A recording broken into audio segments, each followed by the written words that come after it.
চাওক, এই মুখ্যমন্ত্ৰী যিখন চকী, সেইখন চকীত ভাৰতৰত্ন গোপীনাথ বৰদলৈ ডাঙৰীয়া বহিছিলে। আপুনি কল্পনা কৰক, গোপীনাথ বৰদলৈ ডাঙৰীয়া মুখত এনেকুৱা কথা ওলালেহেঁতেন। যিটো কংগ্ৰেছ দলে তেওঁক ৰাজনীতি আঙুলিত ধৰি ক খ শিকালে, জালুকবাৰীত তেওঁ কোন দলৰ পৰা এম এল এ হৈছিলে? ৰাজ্যপালৰ ভৱনত 3বাৰ শপত গ্ৰহণ কৰিবলৈ কোন দলৰ পৰা গৈছিলে? ইমান স্মৃতি শক্তিটো তেওঁ বিলুপ্ত হোৱা নাই? গুজৰাটৰ পানীৰ পাইপৰ মাজেদি মুছলমানৰ তেজ যায় বুলি কোনে কৈছিল? নৰেন্দ্ৰ মোদী ডাঙৰীয়াক আজিলৈকে কোনো কংগ্ৰেছ নেতাই ইমান বেয়া কথা ক'ব পৰা নাই যে ৰিক্সা ওলাই চৰিয়াব। এনেকুৱা কথা কোনে কৈছিল? হিমন্ত বিশ্ব শৰ্মাই কোৱা নাছিলে জানো?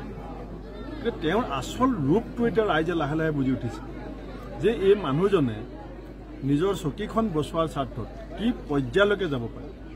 আৰু যদি কংগ্ৰেছে লুঙি ল'ব লাগে, আমাৰ কাৰণেতো লুঙি, ধুতি, লং পেণ্ট, পায়জামা চব সমান।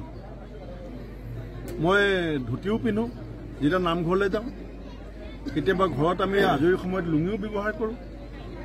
ৰাজনৈতিক দলৰ সভাত আজি পায়জামা পিন্ধি আহিছোঁ, বাহিৰত ফুৰিবলৈ গ'লে লং পেণ্ট পিন্ধি যাওঁ। আমাৰ কাৰণে দৃষ্টিভংগী বেলেগ। যদি বিজেপিয়ে ভাবিছে যে আমাৰ দলৰ চিম্বলটো তেওঁলোকে ঠিক কৰিব, আমাৰ বহুত মানুহে মোক কয় যে বিজেপি চিম্বল কিয় পদুম ফুল হৈছে? নাথুৰাম গডছে যিটো বন্দুকেৰে গান্ধীজীক হত্যা কৰিছিলে, সেইটো বন্দুকে তেওঁলোকৰ চিম্বল হ'ব লাগে। কাৰণ বিজেপি RSSৰ ৰাজনীতি আৰম্ভ হৈছে গডছেৰ বন্দুকৰ গুলীৰ পৰা।